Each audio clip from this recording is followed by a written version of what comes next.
beaucoup de plaisir que nous vous retrouvons dans votre mag Sport à la Une tous les lundis sur la TFM.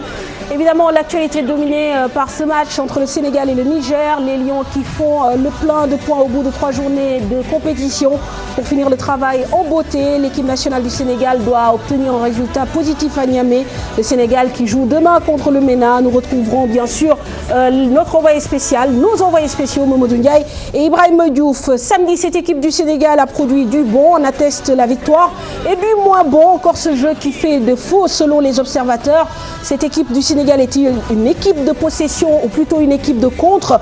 Nous en débattrons sur ce plateau avec nos invités, Salaman Ba, technicien, et Salif Diallo, journaliste sportif.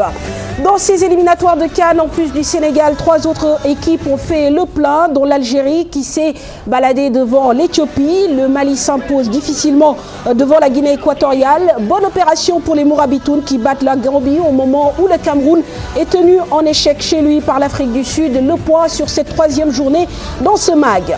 Football, la Ligue 1 a repris ses droits sur tous les stades du Sénégal cet après-midi, mais ce soir, nous nous intéressons à l'équipe de Teungueth FC, équipe promue en Ligue 2 et qui domine ce championnat depuis son entame avec un coach bien connu qui aime les défis, des joueurs en forme, dont l'attaquant, le meilleur buteur de Ligue 2, Aboubacrine Sall, et nous tenterons de comprendre ce qui fait la réussite du Teungueth FC depuis 2 saisons.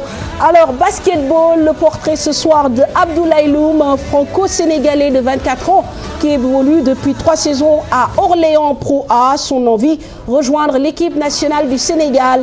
Et puis, hippisme avec Madio Père, la reprise des courses à l'hippodrome Ndiaou Makodou Diop de Thiès. Voilà pour le sommaire. Merci de votre fidélité. Bienvenue à tous.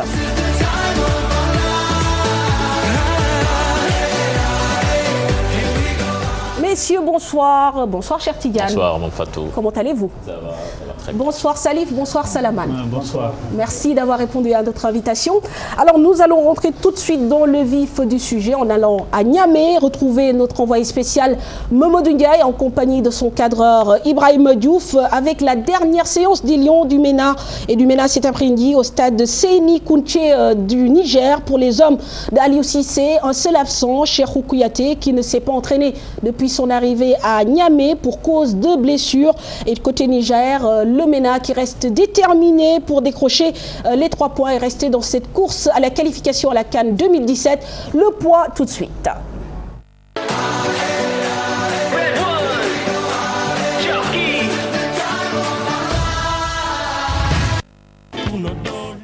Dernière séance d'entraînement des Lions cet après-midi au stade Seyni Kounché du Niger. 24 Lions ont participé à cette séance, sauf le capitaine Cheikhou Kouyaté qui souffre de la grippe. Cheikhou, déjà avant le match, malheureusement il a eu une pointe à la cuisse. Et hier, j'ai essayé de le mettre au repos et aujourd'hui aussi il est un petit peu grippé. Donc voilà un petit peu la situation avec Cheikhou. On va faire le point ce soir avec le médecin Fédor et puis on prendra la décision qu'il faudra. On n'a pas de blessés. C'était des petits bobos qu'on a pu gérer. Et comme vous l'avez vu, pratiquement tout le groupe s'est entraîné aujourd'hui.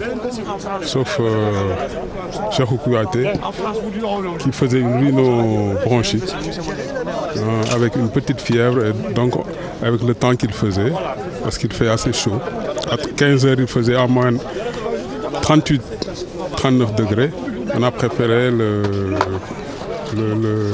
reposer. Avec la fatigue du voyage qu'on a pu récupérer hier.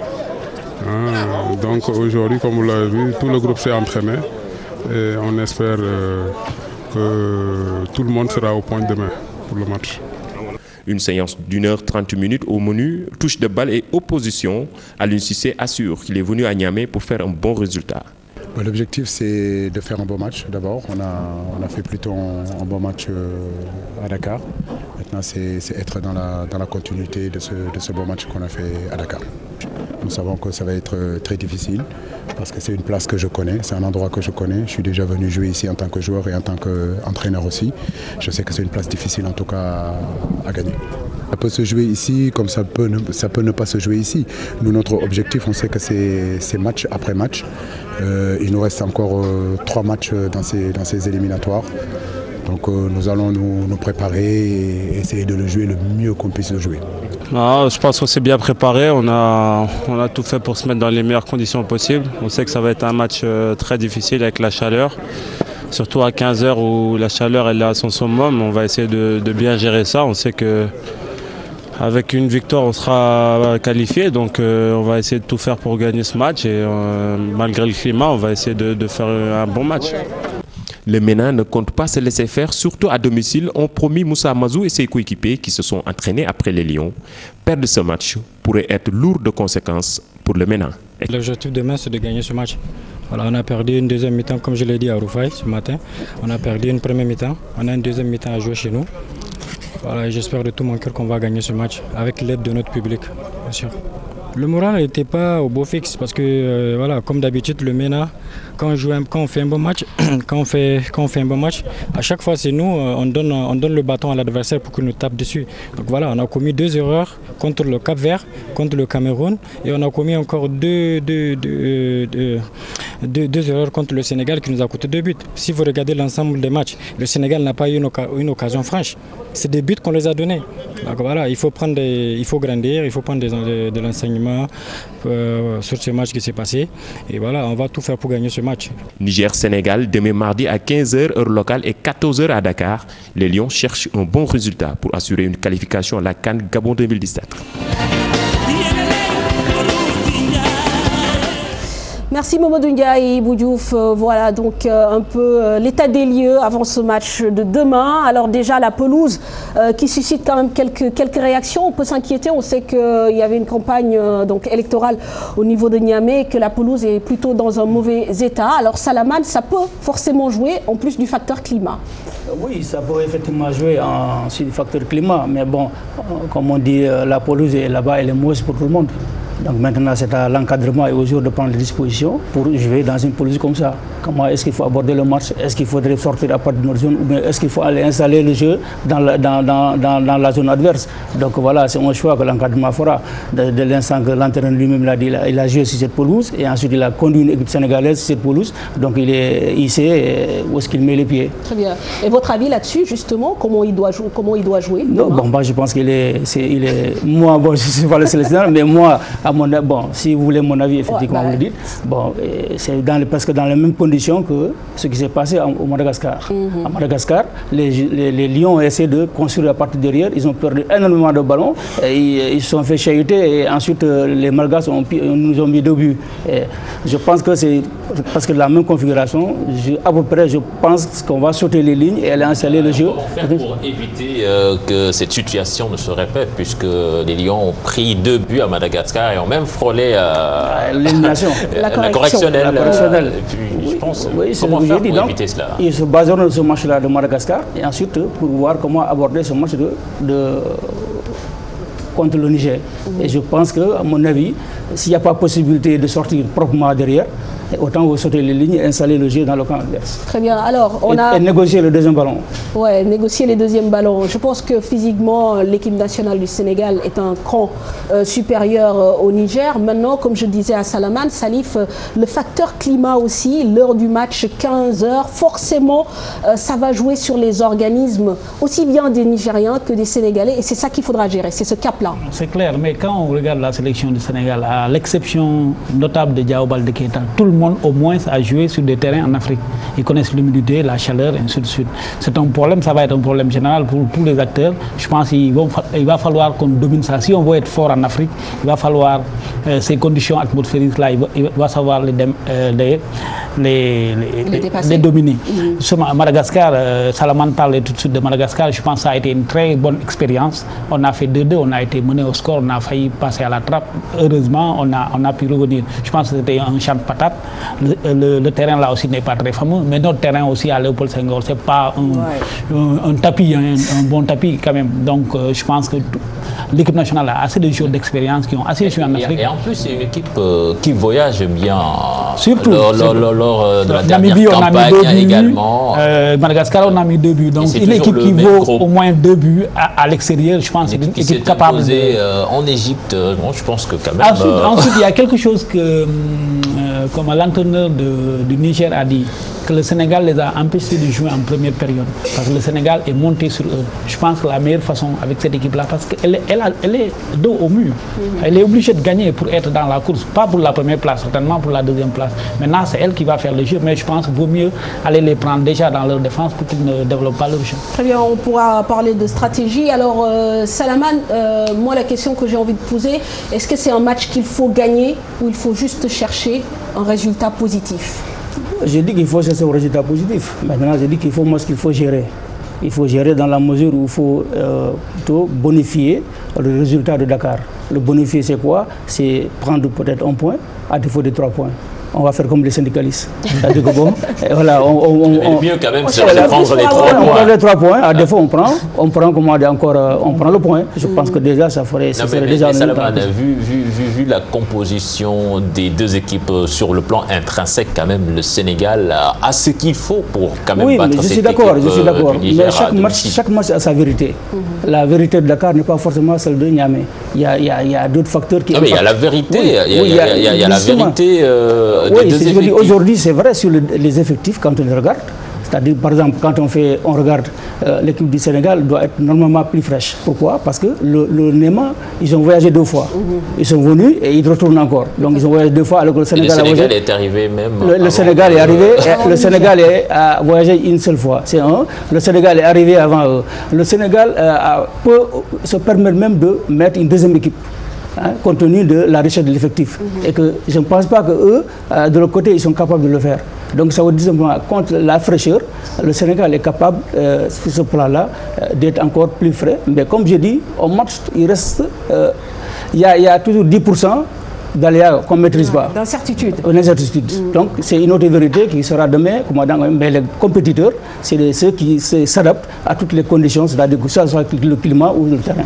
Très bien, alors nous retournons de ce pas d'ailleurs au stade Léopold Sédar Senghor pour vivre en 5 actes les temps forts du match aller entre le Sénégal et le Niger. Et derrière, nous pourrons justement faire donc tirer les enseignements de cette rencontre. C'est parti.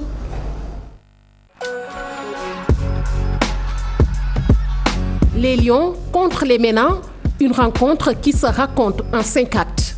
Voici l'homme du match, Kalidou Koulibaly, défenseur, discret au quotidien, certains diront même réservé. Mais quelle prestation durant ces 90 minutes. Il a taclé, dribblé, rassuré et ne s'est jamais raté. Un vrai leader du jeu tactique défensif. Le joueur napolitain a fini d'écorer Moussa Mazou, attaquant vedette du MENA, et ses compères de l'attaque nigérienne. Quand le stade est rempli comme ça fait plaisir. Et puis le plus important, c'était pas prendre de but aujourd'hui.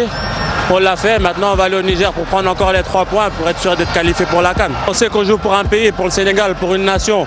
Tout le monde sait qu'il doit mouiller le maillot pour tout le monde. Voici l'attraction du match Diao Baldé Keita, l'enfant de la Masia que le public a voulu coûte que coûte voir évoluer sur la pelouse du stade Léopold Sédar Senghor.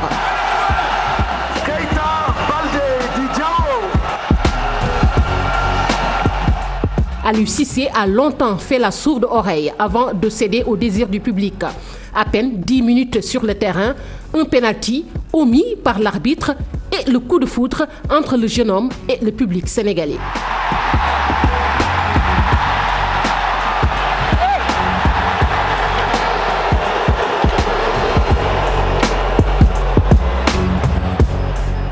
Content pour l'équipe, pour toutes les personnes.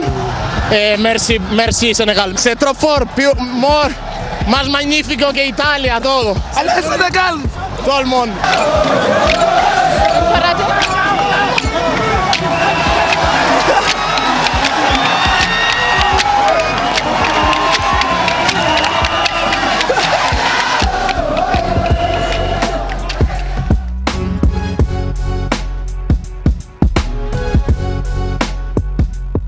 Voici l'homme de la sagesse, Aliou Cissé, sélectionneur, mais aussi éducateur à ses heures. Il veut protéger son bijou. xale bu xarañ la xale bu mën liggéeyam la mais comme nu ma ko waxee Sénégal rek bu ñu fàttee ni que xale bu ndaw la 20 ans rek la am donc sama rôle tamit en tant que éducateur mooy que ma protéger ko bañ ko jël nii rek dugal ko ci arène bi. Voici le revenant Mohamed Diamé, privé de la CAN 2015 à cause d'une blessure, relégué en Championships avec Hull City, dont beaucoup ont souvent décrié les performances en équipe nationale. Mais en jouant à son poste de prédilection, juste derrière les attaquants, Momo a décanté la situation et ouvert le score pour le Sénégal. Momo joueur boo xam ne la joueur bu xarañ la xale bu mën la lu muy def c'est vrai que bi mu ñëwee équipe nationale ba tey dafa am ay hauts muy am ay bas bon amul régularité bon am ay gaañu yu bëri mais temps yi li ma ko gisee xam naa ni que mi ngi ci forme donc ça veut dire que Momo Diamé deewagul. Voici le duo du doublé Sadio Mané, plutôt mal inspiré en ce soir du 26 mars. Et ce n'est pas la première fois que ça arrive en équipe nationale. Mais qui d'un éclair de génie, et c'est souvent aussi le cas, sert un but tout fait à Baye Oumar Niass.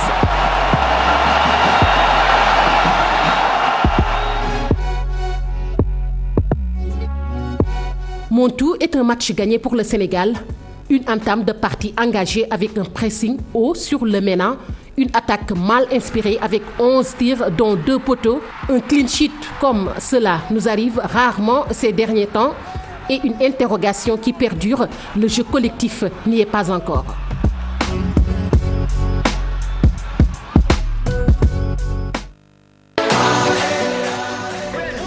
Voilà, donc Salamane 5 faits de match, donc un défenseur qui plane au-dessus de tout le monde, Kalidou Koulibaly, une attraction Baldé Keita, un sélectionneur qui protège son jeu, son bijou comme il dit, un revenant, Mohamed Diamé, et un buteur, Baye Oumar Niass, et quelqu'un qui est toujours impliqué dans les passes, ou en tout cas dans les actions de but, Sadio Mané. Est-ce que vous pensez que le match est bien résumé?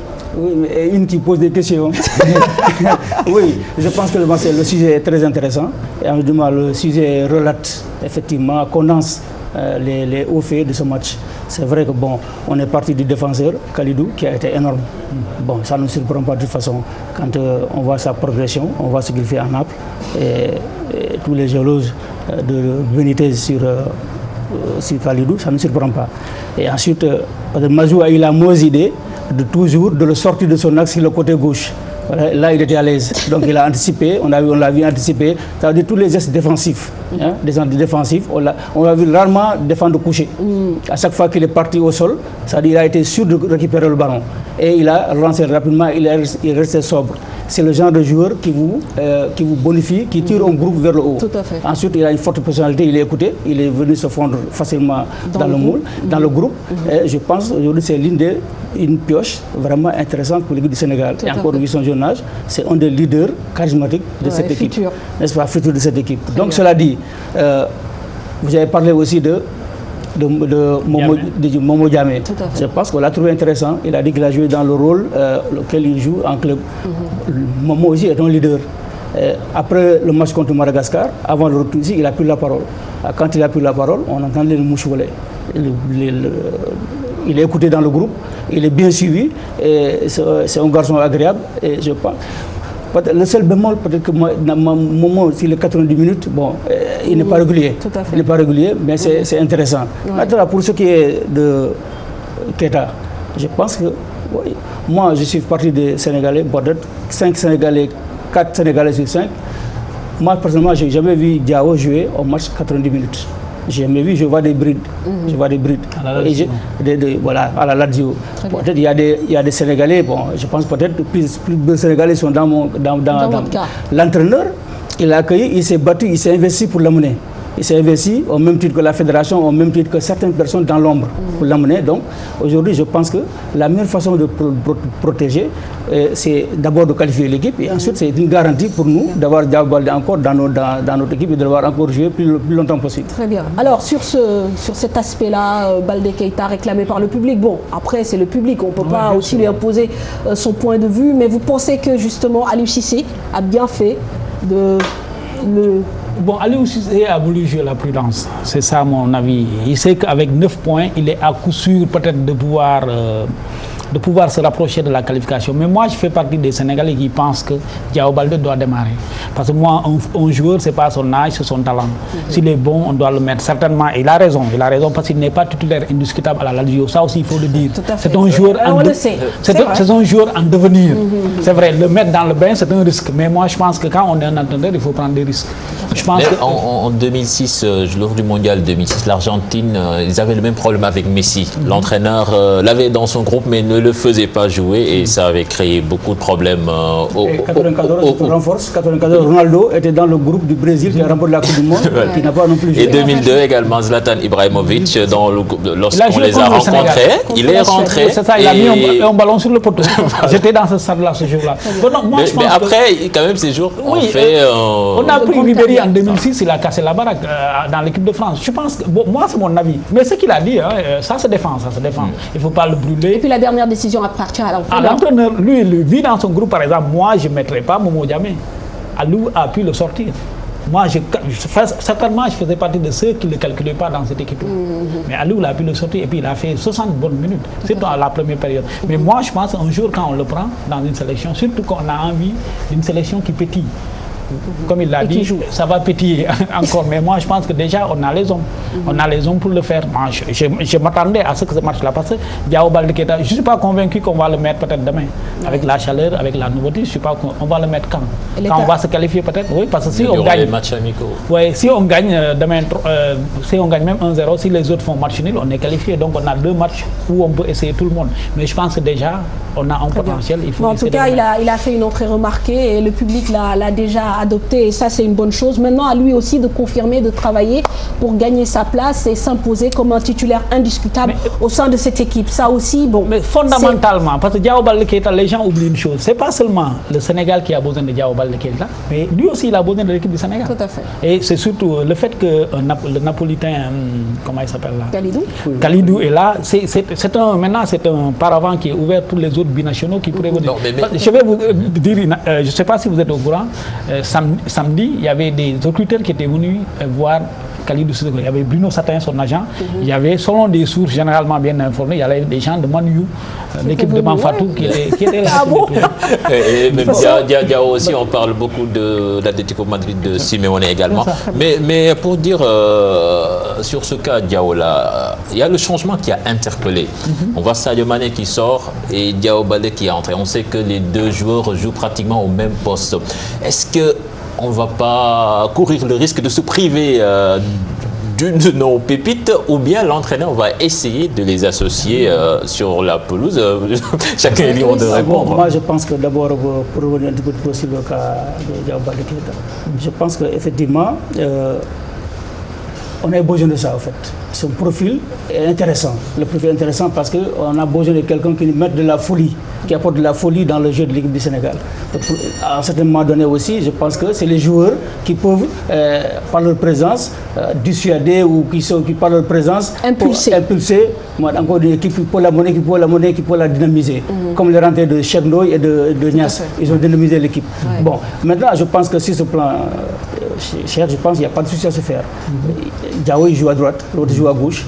Jusqu'à présent, ils ont utilisé. Je pense que une bonne paire. Mais justement, la question que tout le monde se pose, c'est pourquoi à un moment donné vouloir sortir Sadio, faire rentrer Diao Baldé Keita, alors qu'on savait que clairement que quelqu'un comme Mame Biram Diouf était physiquement émoussé, fatigué, et peut-être que la paire aurait pu déjà jouer ses premières minutes ensemble sur la pelouse du Stade Léopold. Ça c'est la lecture de l'observateur qui sont à dehors de tout le monde. Encore peut-être la lecture du banc de touche, ils ont une autre lecture de cette sortie de Sadio Mané et de le fait de laisser Mame Biram. Ils ont une autre lecture. Bon, évidemment, je pense qu'ils ne sont pas en concurrence. Tous les deux, on peut les associer. Et l'erreur, ce serait de les mettre en concurrence. Non, ça, ce serait la grosse erreur pour le Sénégal. Le problème de l'équipe du Sénégal, le problème récurrent de l'équipe du Sénégal, on sait que c'est dans les couloirs. Si vous avez donné la chance d'avoir un joueur comme Keita Baldé, comment encore, je pense qu'on ne va pas s'en priver. On va l'utiliser et c'est sûr que on va vers cette association, s'ils sont en bonne santé et en forme dans le club, évidemment, on Sadio Mané à gauche, on Diao Baldé Keita à droite. Je pense que voilà, on a de quoi faire quoi, aller vers l'avant et aspirer à un meilleur avenir. Alors justement, on va quand même faire une lecture globale du match, une analyse bien sûr. On a besoin de votre point de vue, Salamane, là-dessus. On a eu l'impression que le Sénégal a fourni son meilleur jeu dans les 20 premières minutes et ensuite l'équipe a eu tendance à baisser de rythme. Dans les 20 premières minutes, il y a eu un gros pressing, des récupérations très haut du ballon. Alors, est-ce que vous êtes d'accord que l'équipe du Sénégal a un peu baissé en rythme au fur et à mesure que le match a avancé? Oui, parce que bon, si on regarde les images bien, c'est-à-dire que le plan de jeu c'était quoi? Dans un premier temps, il fallait les presser. Il fallait les chercher haut. Quand on regarde le travail défensif effectué par les 4 de devant, que ce soit Mambiram, que ce soit Moussa, que ce soit Sadio, que ce soit encore Momo, et avec la deuxième ligne qui est arrivée, il y a eu un gros pressing. Tous les ballons récupérés en quelque sorte, c'est pas des ballons donnés en quelque sorte par les Nigérians, c'est des ballons qui ont été récupérés. Et parce que tout simplement ça consiste à ne pas les laisser jouer. Ils ont voulu sortir par des passes courtes à partir de derrière. Le bloc sénégalais était haut, on les a pressés. Et qu'est-ce qui s'est passé? Conséquence, on s'est créé un nombre important d'occasions. Est-ce que ce n'est pas la composition du milieu de terrain quand même qui a favorisé cela? Si on sait que coach Aliou Cissé a fait démarrer 3 milieux récupérateurs. Moi, je ne suis pas d'accord. Il y a 2 milieux récupérateurs. Peut-être qu'il y a eu déplacement de fonction, mais les profils, ce sont des milieux récupérateurs. Momo a dit que c'est le rôle que l'équipe envoie. Le rôle là, il peut être occupé par un autre joueur qui a le profil qui est Papa Ndiaye. Non, mais c'est le joueur que beaucoup d'observateurs demandent en équipe nationale, mais qu'on n'arrive pas à voir pour le moment. Je pense que quand on revient par exemple à cette configuration, ça a favorisé le fait de récupérer. Et l'autre aussi, il est dans le même registre. Il marque, il a 11 buts dans les statistiques. Ouais, il a 4 passes décisives. Et ensuite, il est agressif, il peut récupérer, etc. Bon, il y a eu un choix que l'entraîneur a fait par rapport à peut-être il gérer en même temps son match de retour. On verra bien ce qui va nous amener demain. Mais ce qui est important, je pense qu'on a récupéré, on a fait des progrès dans ce sens. Maintenant, la deuxième question, en fait, qui découle un peu de la première. On a l'impression que le bloc Sénégal a tendance à se distendre très vite. On a les 15 premières minutes, on a un bloc relativement compact et au fur et à mesure que le match avance, on voit que l'attaque est d'un côté et la défense, voilà, de l'autre. On sent une équipe coupée en deux. Comment vous expliquez cela? C'est un problème de discipline tactique? C'est un problème de physique? Comment expliquer ce manque de... À un certain moment donné, je pense qu'effectivement, c'est un domaine dans lequel on doit progresser. Ce bloc d'équipe-là, c'est un domaine dans lequel on doit progresser. C'est vrai, dans les 15 dernières minutes, effectivement, on a vu les lignes étaient distendues. Même avant. Pratiquement toute la deuxième la moitié de la première mi-temps. Effectivement, quand on regarde la physionomie du match, on remarque vrai, à un certain moment donné, les lignes étaient distendues. C'est-à-dire la façon dont on a commencé le match, on a commencé tambour battant le match. Ouais. On a fait un pressing, un gros pressing, on n'a pas été récompensé. Peut-être que si on était récompensé rapidement, on aurait pu reculer, récupérer un petit peu de souffler et ensuite repartir. Mais là, on a continué à presser à un certain moment donné, voilà, ça s'est ressenti dans les organismes. Salif, un peu votre point de vue là-dessus. On a l'impression que c'est quelque chose de récurrent et souvent même dans les équipes africaines, ce n'est pas seulement spécifique au Sénégal. Oui, mais c'est tellement vrai ce que vous dites, aussi bien dans la moitié de la première période qu'au début même de la seconde période. La seule occasion franche que le Niger a, c'était au début, quand ils ont fait ce centre-là, l'attaquant a, heureusement pour nous, l'attaquant a raté l'autre. Ça, c'est une vérité. Hein. Je pense qu'il va savoir, Aliou Cissé est là, son staff est là, je pense qu'il va falloir rectifier ça. Sinon, ça nous joue chaque fois du tour. Je pense qu'on a une équipe quand même, un potentiel assez énorme pour ne pas, je ne dirais pas, parce que chaque équipe concède des occasions, pas ces genres d'occasions-là. Je pense que si les gens étaient plus serrés, quand les lignes sont moins distendues, on crée plus de problèmes à l'adversaire. Parce que justement, je je reviens encore sur le match aller. C'est parce que justement, on a empêché au Niger de sortir les ballons pendant les 20 ou les 30 premières minutes. On les a poussés à la faute. C'est pourquoi le match a été facilité. Alors, il nous faut un collectif plus huilé. C'est l'avis en tout cas de deux anciens internationaux sénégalais. Voilà, c'est ce que pense samedi Moustapha Faye, ancien international sénégalais, car en talent individuel, l'équipe du Sénégal est plutôt bien fournie. Un avis que partage Ousmane Ndoye, également autre international sénégalais, qui apprécie les efforts fournis par les joueurs sur le terrain. Nous les écoutons. Moi, d'après ce que j'ai vu, c'est un peu difficile à cause du terrain. Donc, si vous voyez bien, il essaye de jouer ballon, mais ça se voit qu'il y a beaucoup de déchets à cause du terrain. Même si l'autre équipe il joue, il fait des passes mieux que nous. Mais bon, j'espère que le plus important, c'est la victoire. Je suis venu en fait supporter les jeunes et je vois qu'on a une bonne équipe. J'espère juste que voilà, ça ne sera pas comme les autres fois. Ça fait presque quoi? Ça fait 4 ou 5 presque qu'on passe à côté. Et je pense que celui-là, il y aura le bonheur avec surtout notre ami Aliou Cissé. Et vraiment, on est vraiment content. Avec ces jeunes-là, il y a de la qualité. Maintenant, il reste juste l'union pour faire une bonne équipe. Je pense que ça ira. Ça se voit, les gens, il y a beaucoup de gens qui sont pas contents, mais c'est le football. C'est le résultat qui compte. Après le match, ils ne vont pas écrire le nombre de passes, ils vont écrire qui a gagné. Donc c'est le plus important. Le reste, ça va se faire après. Il manque du jeu, c'est sûr. Mais bon, il faut être patient. Je pense que comme il vient juste de prendre l'équipe, une semaine de préparer une équipe à une semaine, c'est pas trop ça. Donc il faut juste attendre encore d'ici 6 mois pour essayer de juger. Il vient juste de prendre l'équipe, donc il faut l'attendre, être patient. Et je pense que ça ira. Il y a de la bonne qualité et il est passé. Aliou, c'est quelqu'un de rigoureux. Et je pense qu'il a de la qualité pour guider cette équipe. Voilà, donc des spécialistes qui parlent. C'est vrai qu'il manque encore du jeu. C'est peut-être voilà, le lot commun que tout le monde partage en fait. On reste encore sur notre faim, Salamane, par rapport à cette équipe nationale du Sénégal. Je respecte bien le point de vue déjà. Bon, si tout le monde le dit, peut-être que c'est le constat. Mais bon, entre le constat déjà et les objectifs assignés à l'entraîneur, je pense que aussi il faut voir ce qui a été assigné à l'entraîneur. Dans le haut niveau, Manfatou, pour exister, il faut gagner. Si vous ne gagnez pas, vous n'hésitez pas. Mais sauf que Salamane, cette situation ne date pas d'aujourd'hui. Amara Traoré a survolé ses éliminatoires. Alain Giresse, pareil. À chaque fois, arrivé en phase finale, on se fait laminer, on sort au premier tour. Et là, on gagne notre poule, osons le dire. Ce n'est pas une poule difficile. Le Sénégal, même en jouant moyennement, peut finir premier de cette poule. Mais est-ce que quand même, il y a les bases pour quand même être optimiste une fois qualifié au Gabon face à de grosses nations comme l'Algérie par exemple? Cher, je pense qu'on va aller par étapes. Bon, Amara Giresse et tout ça, vous parlez de la phase finale. On n'est pas encore en phase finale, on est en phase de préparation. On est en phase de qualification. Mais a priori avec des joueurs quand même qui ont précédé même Aliou Cissé. Bon. Oui, mais donc a priori il y aurait... Le constat aujourd'hui, vous dites que le constat est là depuis Amara, depuis Giresse, c'est le même constat. On survole les éliminatoires. Oui, mais donc aujourd'hui le problème est plus profond que ça. Aujourd'hui, est-ce qu'aujourd'hui, voilà, on doit se poser la question à savoir, est-ce qu'aujourd'hui on a le profil des joueurs? Voilà, mais Salamane, justement, mais moi je vous pose la question, comment le Sénégal doit jouer? Parce qu'aujourd'hui, le public sénégalais réclame toujours du jeu. Mais je pense que quand ils disent du jeu, c'est être capable de faire 10 passes, de pouvoir faire des attaques placées. Or, on se rend compte que nous, on est meilleurs en contre quand on récupère les ballons. Donc, comment le Sénégal doit jouer? Entre la volonté du public et les possibilités, les profils des joueurs que nous avons, j'ai dit peut-être qu'il y a un décalage.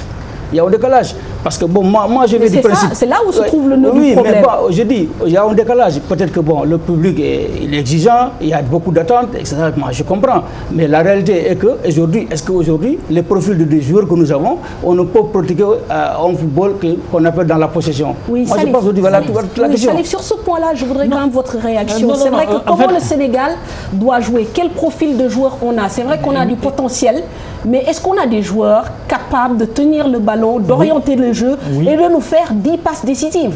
Oui, moi je pense qu'aujourd'hui, Aliou, s'il a réussi une chose, c'est d'avoir pu recruter des joueurs de couloir. Parce que tout notre problème, c'est là. quand même on a 3 joueurs, c'est pas beaucoup, ils sont moins nombreux que les attaquants axiaux, mais quand même on a 3 joueurs. Je veux parler de Sadio, de Diao Baldé Keita qui viendra et de Henri Saivet, même si de plus en plus il est cantonné à un rôle axial. Mais quand même on a aujourd'hui des joueurs qui peuvent tenir un ballon, qui peuvent percuter sur les côtés. Parce que Aliou, tout le monde sait que son système de jeu préférentiel, c'est le 4-3-3. Maintenant, ça peut être modulé.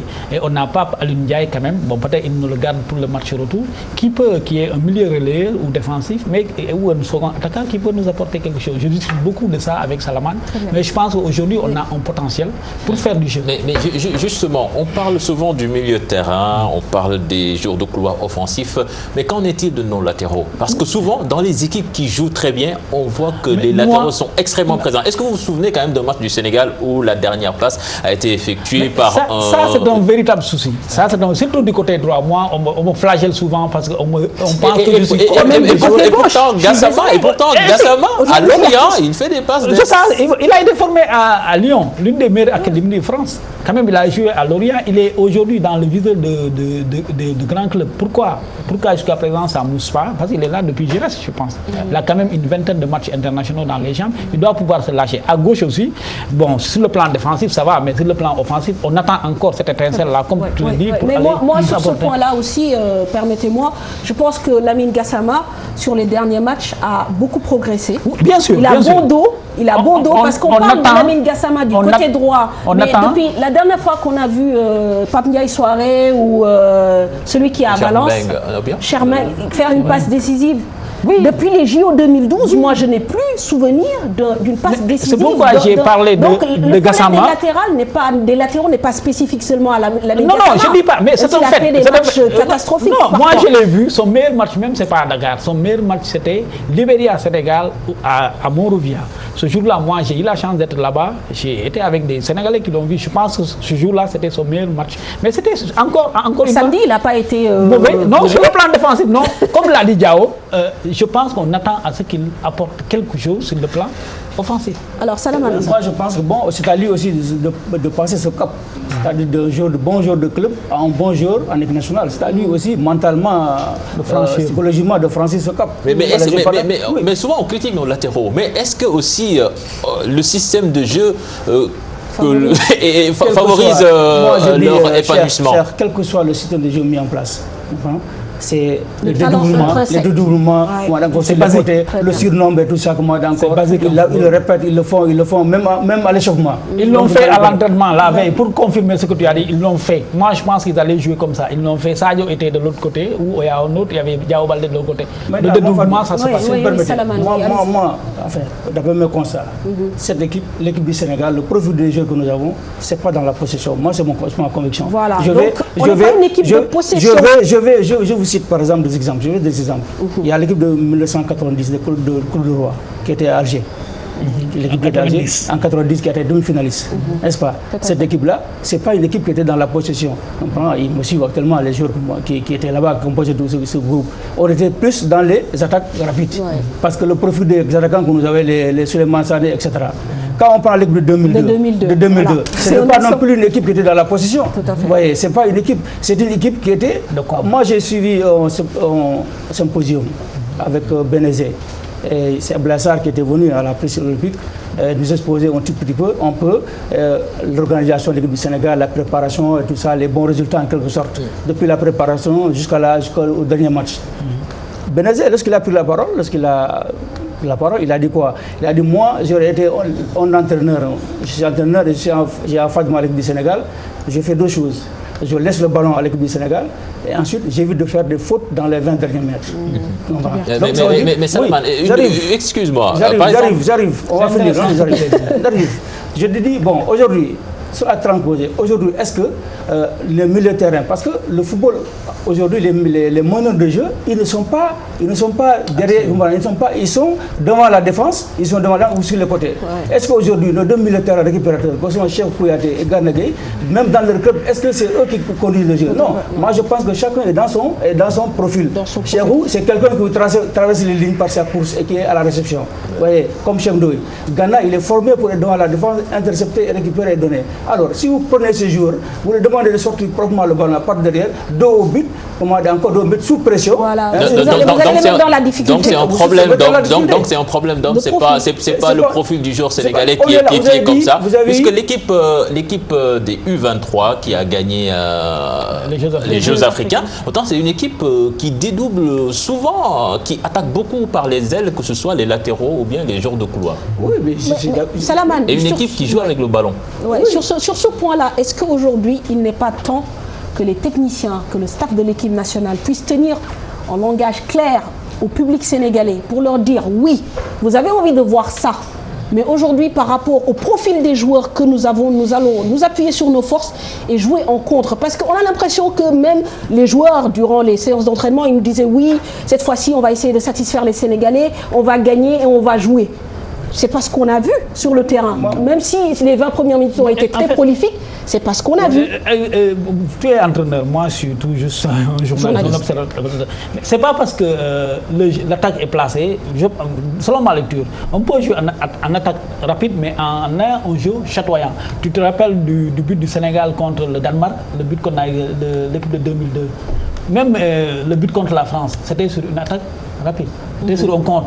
Mais c'était beau à voir. Ouais. C'est ça. Je pense que le public, on ne demande pas à ceux qui on tripote comme les Algériens. Comme l'équipe de FC Barcelone. Par exemple. Non, on ne parle pas de ça. On parle pas de ça. Certainement, on peut sortir les ballons correctement, sur les côtés, percuter sur les côtés et essayer de faire le ballon. Ensuite, pour qu'on ait Ganagé, c'est vrai, c'est pas un gars qui va te faire 50 000 passes, mais quand même, il fait partie des... Et puis, il s'est amélioré sur le plan offensif. Les deux meilleurs récupérateurs, lui, maintenant, il doit s'améliorer, je pense, dans la transmission. Mais il s'est amélioré sur le plan offensif, il a fait quand même des phases intéressantes. C'est les deux meilleurs en Prime League, quand même. C'est pas n'importe quel championnat. Même vous citez l'exemple de l'Algérie, mais il y a l'Afrique du Sud qu'on a joué en Coupe d'Afrique, mais ils nous ont ballotté à gauche et à droite avec leur jeu collectif. Ils te ballottent.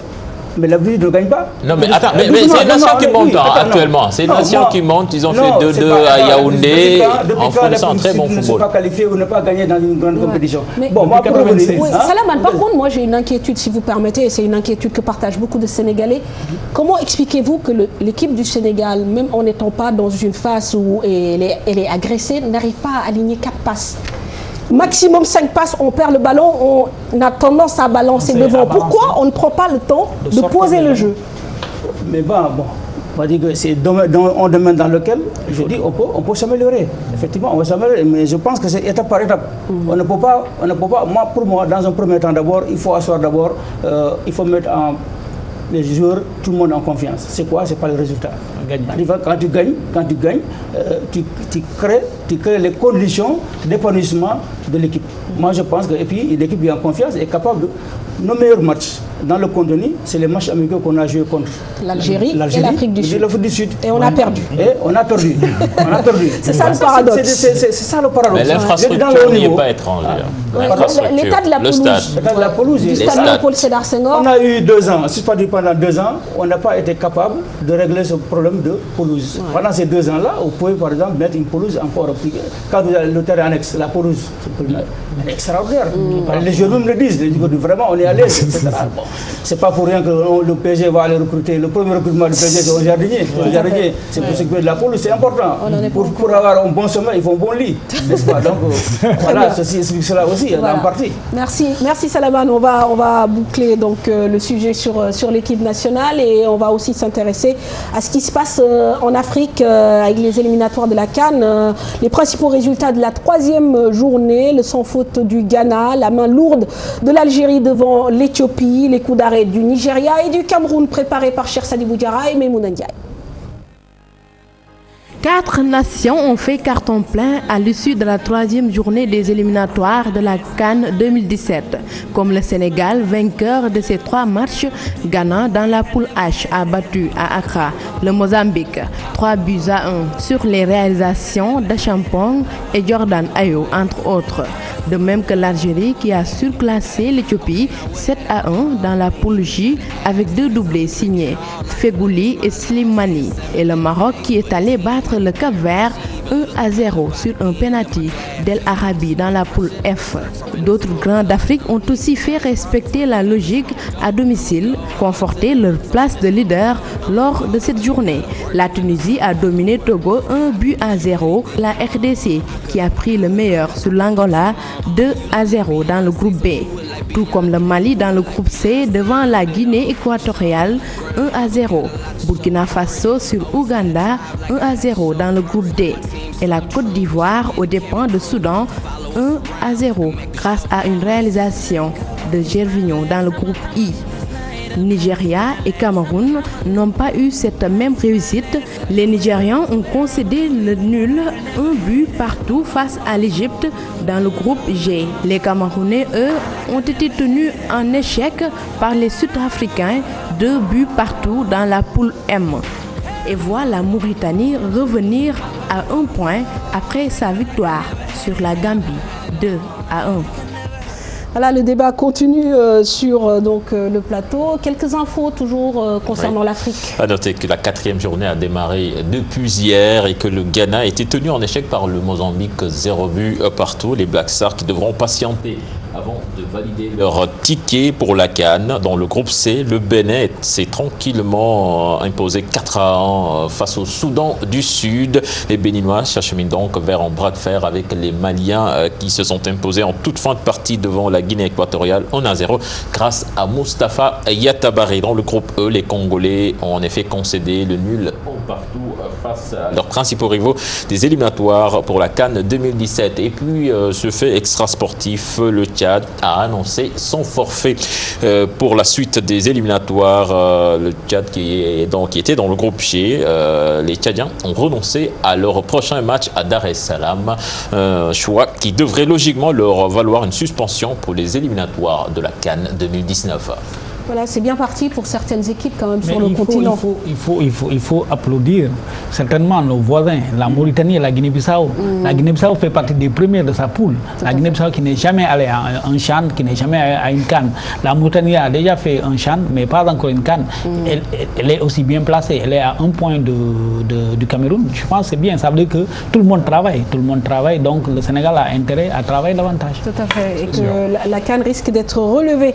Alors, on quitte le foot africain pour parler du football de chez nous et de chez nous. La Ligue 1 qui a repris ses droits en ce lundi pascal avec la 16e journée cet après-midi au stade Demba Diop et surtout tous les stades du Sénégal. Voilà, avec quelques résultats surprenants. Le stade de Mbour d'abord qui fait match nul, 1 partout face à l'AS Douane. Ndiambour qui bat NGB 2-0. La Ligue Djambar exactement qui bat NGB 2-0 et Ndiambour qui se fait laminer 3-0 à domicile par la Linguère de Saint-Louis. US Gorée Guédiawaye Football Club 2-1 pour les insulaires. Sunéor Uzo 0 partout. Olympique d'Ongor Sport 2-0 et puis le Giraffe de Dakar va jouer demain. Ce sera face à Mbour Petite Côte. Et puis Mamfatou, le classement réactualisé, l'AS Douane toujours leader avec 26 points. Deuxième Casa Sport 24 points. Troisième Stade de Bourg 22 points. Et puis en bas de tableau, les deux relégables pour le moment, NGB avec 19 points, Giraffe avec 17 points. Et figurez-vous, Giraffe relégable 17 points à seulement Lanterne Rouge pour le moment, 17 points et le troisième à 22 points. Là aussi, Salaman, par rapport à l'écart qui est très très très serré entre ces équipes de Ligue 1, c'est le niveau général qui est faible? Non, pas le niveau, je ne dirais pas faible, mais il y a un nivellement des valeurs. Est-ce que c'est par le bas et c'est par le haut? Voilà, je vous c'est là la question. Non, je dis, il y a un nivellement des valeurs. Maintenant, est-ce que c'est par le bas ou est-ce que c'est par le haut? Voilà, on a l'impression que c'est vraiment par le bas. 26 points au bout de 16 journées de compétition. Mais il faut voir les équipes de National 2 qui éliminent les équipes de Ligue 1 en coupe. C'est vrai que la coupe, il y a à chaque fois des surprises. Mais quand même, c'est un fait, ce que vous avez dit. Les talents sont éparpillés dans les clubs. Dans tous les grands championnats du monde, il y a 2 ou 3 locomotives qui tirent vers le haut. Malheureusement, il y a un éparpillement des talents et ça ne favorise pas. La preuve par sens, c'est l'élimination systématique de nos équipes. Maximum, c'est 2 tours. Ils s'en vont. C'est exactement ça. Mais ce qui est extraordinaire dans ce championnat, même le leader AS Douane qui a 26 points, n'est pas exclu de descendre en deuxième division. Et la preuve, l'année dernière, 26 divisé par 16. L'année dernière, je pense que la Douane était en milieu de tableau à la fin de la phase aller. Mais après, l'AS Douane a coiffé sur le poteau NGB qui n'est pas capable de gagner un match sur 2 possibles. Je pense que c'est ça. Ici, il y a rarement, on peut compter sur les doigts d'une main les équipes qui font 2 victoires de suite. Quand vous faites 2 victoires de suite, vous vous retrouvez. Rappelez-vous, la Linguère était relégable. Maintenant, la Linguère va se retrouver à la 5e ou la 6e place parce qu'elle a gagné 2 matchs de suite. C'est aussi simple que ça. Et Salaman, on parle d'un football attractif, où on veut inviter des sponsors, mais rien qu'à entendre les résultats et en fait le cheminement un peu de ce championnat, on se pose des questions vraiment sur même la professionnalisation de ce football local. Oui, mais bon, au moins, ils ont le mérite d'essayer. C'est parce que aussi c'est au mérite. On ne peut pas laisser aussi. Il y a des talents, mais ils se sont éparpillés dans les clubs. C'est ça. Il y a des talents. Et puis aujourd'hui, les gens, c'est paradoxal. Hein? C'est paradoxal. Quand on va aujourd'hui, moi, j'ai regardé un très beau match. Olympique de Gorkaza. Ne me regarde pas, c'est pas parce que je suis supporter du Kaza que je le dis. C'est la vérité. Aujourd'hui, on a vu un bon match. On a vu de très bons matchs. On a vu un Kaza Jaraf il n'y a pas très longtemps. On a vu même un Djambar Nyari Kali ici. Le match allait déjà. Donc il y a des matchs de très belle facture, mais c'est que les talents sont éparpillés. Il faudrait que les équipes travaillent comme ce qui a eu à la GIA du début des années 2000 avec feu le président Omar Seck, qu'une équipe ou 2 équipes, surtout quand ils vont en Afrique. Donc ce championnat a besoin d'une équipe qui écrase le championnat. Pas écraser, mais une locomotive. Les talents. Une locomotive, souvent, ils écrasent. Je préfère pas comme ce qui se passe avec le PSG à la 32e journée, déjà champion. Ça aussi, ça ne devait pas intéressant. Mais quand même, en Angleterre, maintenant, le Big Four est en train d'être chamboulé. Manchester, l'équipe de Manfatou se retrouve peut-être à la 5e ou la 6e. Donc, en fait, je pense que. Mais on a besoin de locomotive quand même. Tout à fait. Alors, peut-être une locomotive, hein, en tout cas en Ligue 2, ça se passe bien pour l'équipe de Tongate FC, cher Tidiane. Voilà l'équipe qui domine le début de saison de Ligue 2. Promu, les Rufisquois peuvent compter sur un entraîneur d'expérience, Moustapha Assek, passé par toutes les divisions, des joueurs en forme, hein, dont le meilleur buteur de la Ligue 2, Aboubakrine Sall, qui compte déjà 16 réalisations. Un club qui, malgré ses moyens limités, peut s'appuyer sur une bonne organisation et de bons dirigeants. Tengate FC en haut de l'affiche. Ce n'est pas du hasard dans ce reportage signé Mamadou Ndiaye, Aïssatou Paifal et les... Une équipe de Tengate FC qui a forcément du mérite quand on voit les conditions dans lesquelles c'est justement, on en parlait tout de suite là, le manque de moyens, le manque d'infrastructures et quand même qui arrive à tenir tête à des équipes comme par exemple Génération Foot avec un entraîneur aussi qui aime les défis. Qui aime les défis et puis c'est tout à sa... Moi, j'ai beaucoup de respect pour cet entraîneur-là qui accepte d'aller en National 1, à qui on a soumis un projet. Mais il faut voir, je pense que vous avez bien fait de montrer l'image du banc de Tengate FC. C'est un banc double XL, parce que c'est très facile. Quand même, c'est Khadim Faye qui a été un ancien qui là. C'est Diallo qui est le préparateur physique de l'équipe des U20. Et Diouf là, qui est l'ombre de Tafa, qui a travaillé avec Tafa pendant plus de 5 ans, 6 ans. Et aussi dans l'effectif. Je pense que la défense centrale de Tengate FC, c'est une défense centrale de Ligue 1. Il y a Moudi Traoré qui était au Casa Sport, il y a un autre qui était au Gabon qui est revenu, qui a joué au Jaraf. Mais devant aussi, on parle d'Aboubakrine Sall. Il y a Aliouba qui était le meilleur buteur de la Ligue 2 l'année dernière. Donc ils ont fait un recrutement ciblé et ciblé qui n'est pas mal. Ensuite, le président de ce club-là, c'est un jeune manager, un gars qui a la tête sur les épaules, qui sait où il va. Maintenant, la mairie, la ville de Rufisque doit pouvoir l'aider. La première aide qu'on peut lui donner, c'est de lui mettre à disposition un stade, une infrastructure sportive. Ouais. Salaman, une réaction? Je pense que vous travaillez beaucoup aussi avec les centres de formation. Je pense qu'effectivement, d'abord, c'est un projet dans lequel l'entraîneur a adhéré. Et je pense que c'est tout à son honneur. Et comme je disais tout à l'heure, il aime les défis. Bon, je pense que quand c'est clair, quand le projet est bien ficelé, il est plus facile de travailler. Aujourd'hui, quand on voit le résultat, on n'est pas surpris par rapport à tout ce que Salif vient de dire. Donc, c'est pas surprenant qu'il se retrouve aujourd'hui encore en haut du classement. Et que c'est vrai maintenant, mais le problème fondamental de nos clubs, c'est les infrastructures. Quand on n'a pas si on n'a pas d'infrastructure, c'est compliqué dans la durée. Dans la durée. Ils sont là, il a dit qu'ils sont squattés les terrains de la case. Et ils sont en deuxième division. Imaginez maintenant s'ils montent.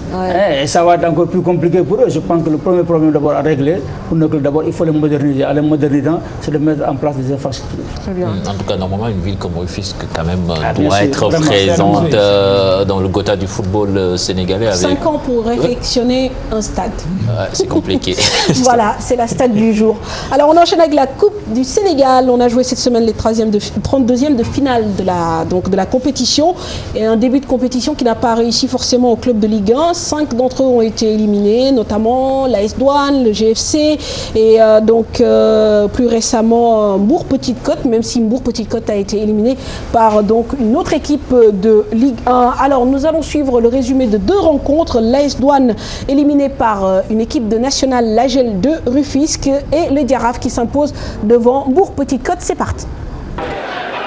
Il a fallu attendre la 8e minute des prolongations pour voir Diaraf marquer l'unique but de la rencontre. Une réalisation de l'attaquant Ibrahima Diop, synonyme de qualification au 16e de finale.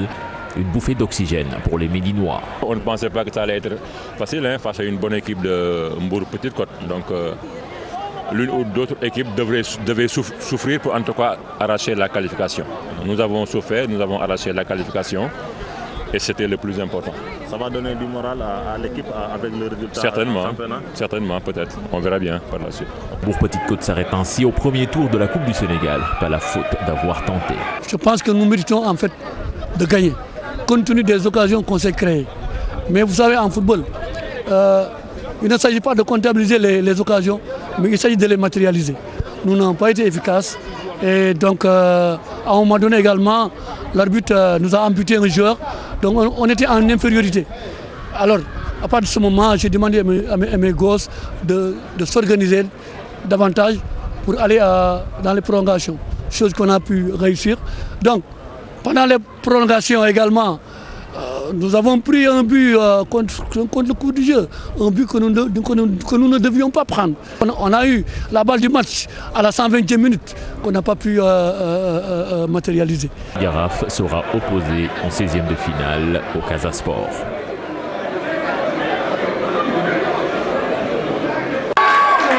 Le charme de la coupe agit au stade Demba Diop. Un petit poussé sort le grand AGEL de Rufisque, pensionnaire du National 1, bat 1-0 à l'AS Douanes, actuel leader de la Ligue 1 au premier tour de la Coupe du Sénégal. Une réalisation signée Pape Ndoye, le résultat d'une stratégie bien mûrie par les Rufisquois. J'ai dit aux gosses de les attendre, de jouer un bloc médian, c'est-à-dire défense de zone, et de profiter de nos rares occasions, de nos rares comptes qu'on va se créer pour leur marquer un but.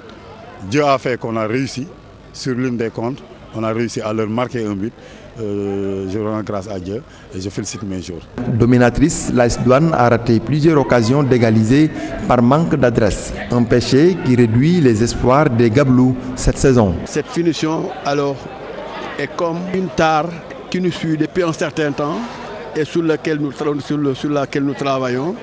Nous pensons aussi que vous allez retrouver encore une bonne équipe de la Douane, une équipe efficace, mais qui n'est maintenant désormais que sur un tableau, le championnat. Quand on perd sur les deux, ça veut dire que nous avons le couteau à la gorge.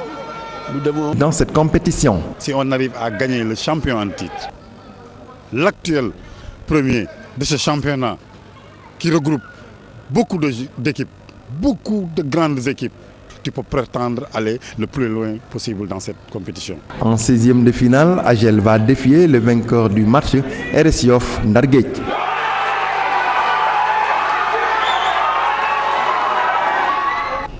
Cher, on enchaîne avec les résultats au complet de ces 32e de finale. Voilà, avec Guédiawaye qui s'impose devant Gazelle de Dakar 1-0. Kaoural de Vélingara, Ndiambour de Louga 2-1. Ndiambour éliminé. Diaraf donc qui s'impose 1-0 devant MPC.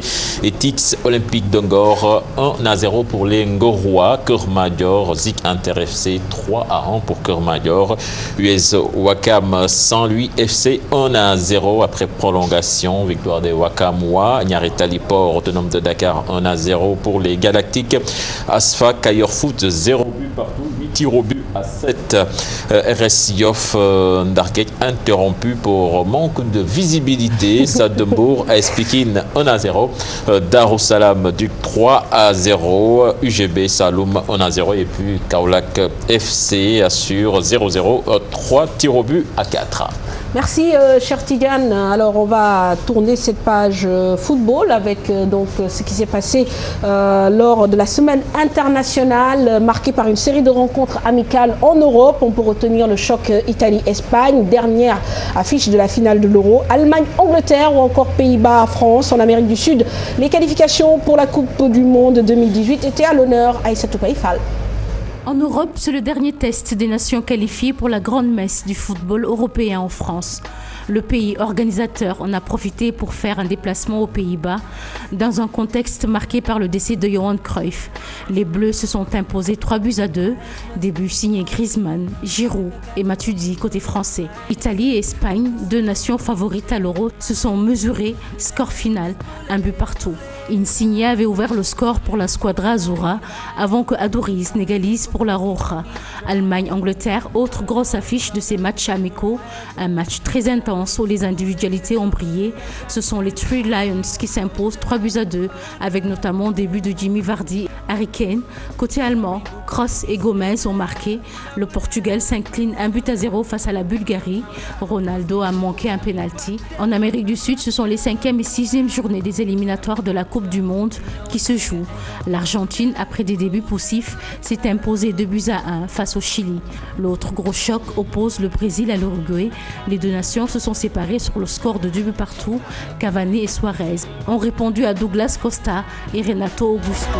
Alors, messieurs, avant de parler basket et certainement de vous laisser rentrer, un petit mot quand même sur ce match de demain. Vous êtes confiants, on peut le gagner ce match avec un peu de détermination.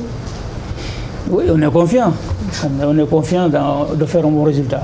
Voilà. Et il y a la possibilité, on a les moyens de faire un bon résultat à Niamey et de valider. Ça va aller un peu minimaliste. Non, pas minimaliste. J'ai fait comme les syndicalistes.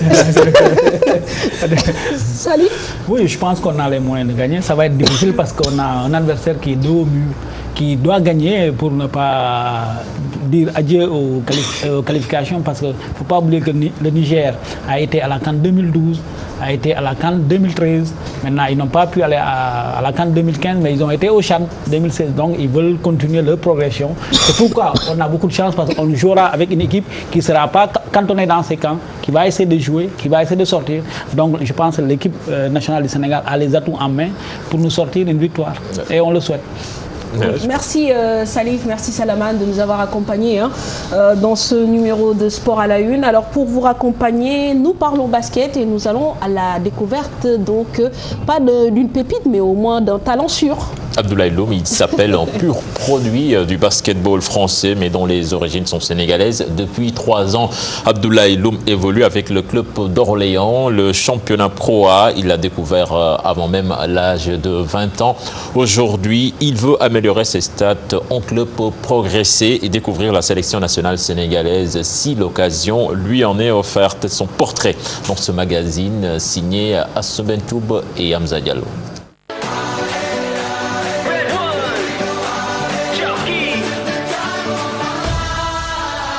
Mon père, il jouait au basket, il était en sélection nationale du Sénégal.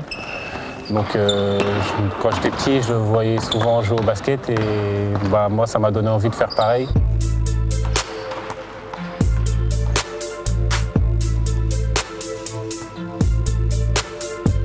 À 24 ans, Abdoulaye Loum, fils de Ndiaga Loum, est un pur produit du basketball, français en l'occurrence.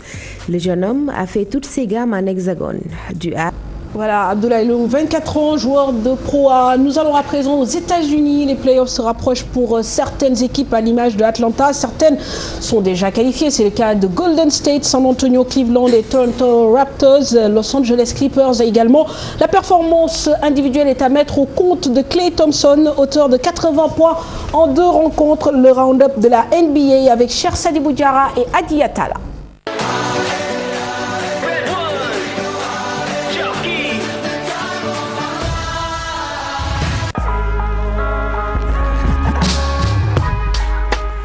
Oklahoma Thunder est l'équipe du moment en NBA.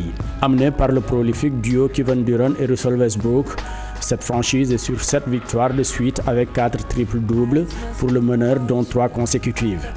Désormais à 51 victoires, Oklahoma City, 3e de la conférence Ouest, est qualifié aux playoffs. 4 autres franchises sont aussi assurées de participer aux playoffs à 10 matchs de la fin de la saison régulière. Les 2 premières de la conférence Est, Cleveland Cavaliers, 52 victoires, Toronto Raptors, 49 succès. Et les 2 premières de l'Ouest, Golden State Warriors et San Antonio Spurs, avec respectivement 66 et 61 victoires. 2 victoires, 2 défaites, 2 succès sur Sacramento Kings et Washington Wizards, au cours desquels Gorgui Sidien a marqué respectivement 16 et 18 points.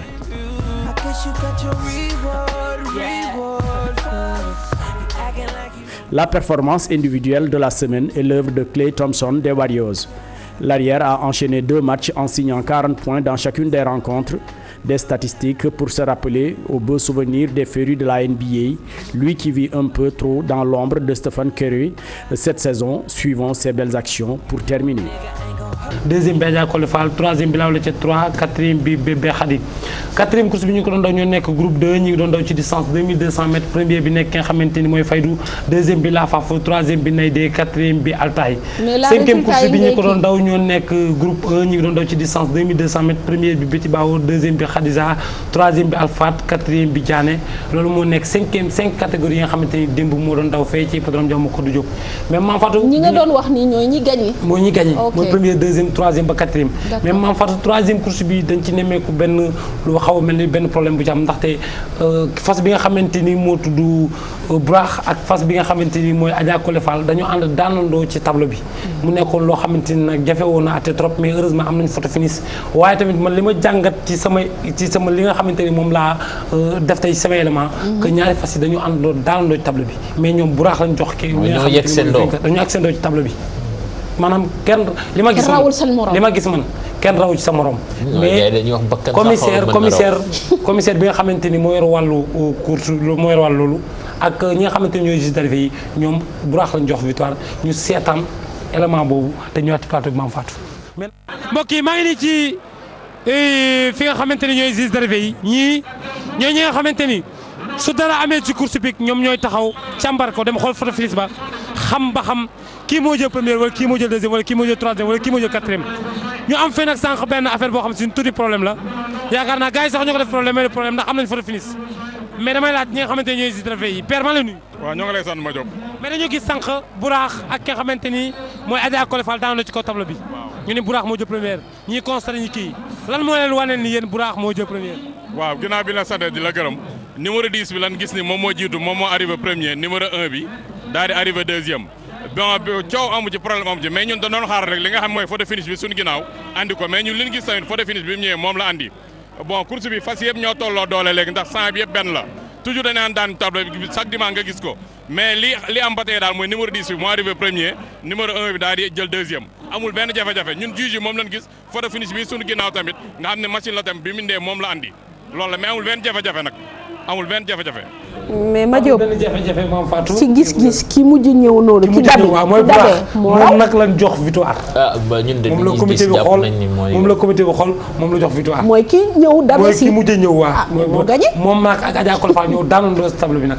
mais nag xam nga pour leeral rek li def si baax quoi pour leeral amateurs yi nga xamante ni ñooy seetaan course yi yëpp turfis yëpp pour leeral leen ko ndaxte ñoom ñëpp Sportline bu jotee dañuy toog di seetaan parce que lu leer woon foofu lay leere kon moo tax Mame Fatou muy leeral ba mu leer. waaw yàlla na yàgg di leer. Merci beaucoup Madiop. Donc voilà, merci Cheikh. Excellente soirée à tous. Merci à toutes les équipes qui nous ont accompagnés. Un coucou à Sakorlas, notre monteur, et puis un coucou également à Lily Coiffure pour donc voilà la coiffure. Merci à vous. Excellente soirée et à la semaine prochaine, Inch'Allah. Au revoir.